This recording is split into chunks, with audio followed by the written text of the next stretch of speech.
So, uterine anomalies, congenital uterine anomalies, அதாவது பிறக்கும் போதே குறைபாடோடு இருக்கிற கர்ப்பப்பை வந்து குழந்தையின்மையை உண்டாக்குமா இல்லையா அப்படின்றத பாத்தீங்கன்னா சில யூட்ரைன் அனாமலிஸ் வந்து நம்மளுக்கு ப்ராப்ளம்ஸ் ஏற்படலாம், கட்டாயம் ஏற்படும் சொல்ல முடியாது, ஏற்படலாம்.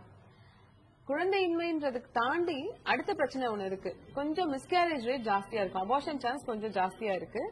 சில பேருக்கு குறை மாசத்துல டெலிவரி ஆகிற சான்சஸும் ஜாஸ்தியா இருக்கு. எல்லா கர்ப்பப்பை வியாதிக்கும் இந்த பிரச்சனை இருக்குன்னு அர்த்தம் கிடையாது.